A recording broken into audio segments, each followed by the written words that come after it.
Tu tiens. Bilan. Bilan. Bilan.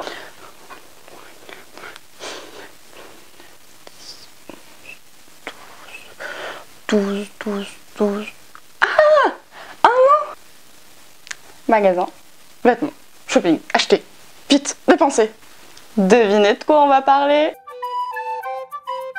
Le 17 juillet 2016, je me suis lancé le défi de ne plus acheter de vêtements dans le commerce. Pourquoi? Faut savoir que le jour où je me suis lancé ce défi, c'était un peu sur un coup de tête. J'y pensais depuis longtemps, mais j'ai pris la décision, j'ai filmé la vidéo, je l'ai mise en ligne, j'avais plus le choix. Et je dois avouer que je savais déjà que j'allais quitter Paris pour voyager et que ça allait rajouter une sacrée difficulté, mais tant pis.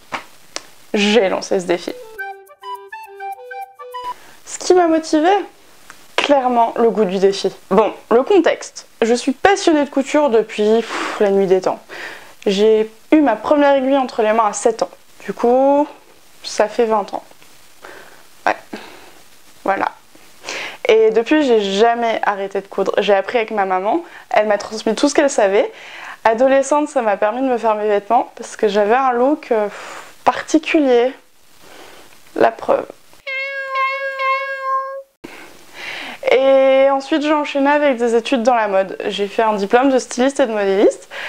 J'ai commencé à travailler et je faisais toujours mes vêtements, mais de temps en temps. Vraiment, je le faisais pas assez régulièrement et je me suis dit qu'il fallait que je me motive. Côté shopping, j'ai jamais été une accro. C'est vrai que j'ai grandi dans une famille où on ne surconsomme pas, on achète quand on a besoin, on use jusqu'au bout et puis ensuite on renouvelle. Donc j'ai jamais eu une grande garde-robe, alors pour moi c'était pas très compliqué de m'imposer de ne plus aller faire les magasins pour le côté un peu plaisir. Puisqu'en fait ça n'a jamais été un plaisir. Il y a plein de monde, des cabines d'essayage. Aussi je trouvais ça sympa de vous montrer qu'on peut se faire une garde-robe complète. Du début à la fin. On ne va pas faire que des robes, des jupes et des chemises. Cette année, je me suis fait mes vêtements de tous les jours, mes vêtements de sport, ma lingerie, mes maillots de bain, mes sacs. Enfin, j'ai vraiment fait tout ce dont j'avais besoin, sauf les chaussettes, les chaussures, j'avoue. Et en une année, il s'est passé énormément de choses. Déjà, vous êtes super nombreux à avoir rejoint le défi. Et ça, c'est trop bien. Que ce soit sur le blog, le groupe privé ou juste en commentaire, vous me racontez que vous faites le défi, que ce soit à 10% ou à 100%, c'est pas important la quantité et tout ce que vous faites. Ce qui compte, c'est que vous ayez envie de le faire. Et ça, c'est vraiment génial. En plus, il y en a qui se sont lancés dans l'aventure pour toute la famille.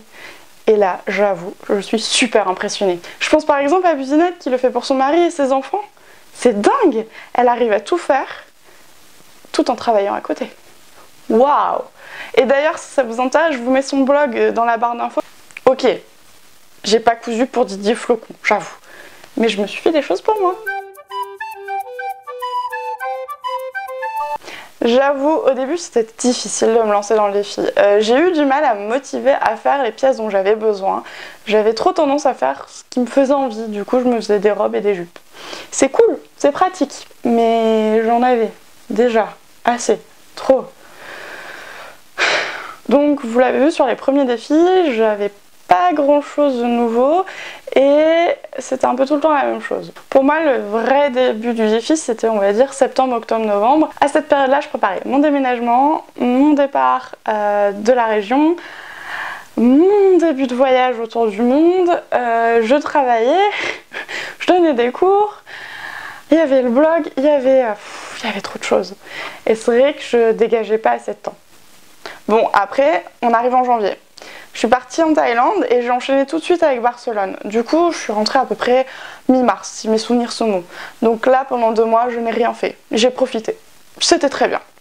Sauf que j'avais plus rien à me mettre, pas avancé dans mon défi et je voyais le temps qui passait. Le prochain voyage, c'était Lisbonne et je voulais absolument partir avec des vêtements que j'avais fait moi-même. À mon retour, j'ai eu comme un déclic et d'un seul coup, je suis passée du stade « ouais, c'est cool de se faire ses vêtements » au stade « je veux faire tous mes vêtements ». Super bilan! Et en un an, j'ai fait tout ça. Bon, j'avoue, il me manque quelques trucs. En gros, j'ai fait tout ça, plus des culottes, mais elles sont en train de sécher. Je suis désolée. Je suis pas organisée. 1. Est-ce que je suis fière? Oui. 2. Est-ce que c'était difficile? Non. 3. Est-ce que je vais continuer? Je suis super fière de moi. Parce que j'ai tenu mon défi du début à la fin.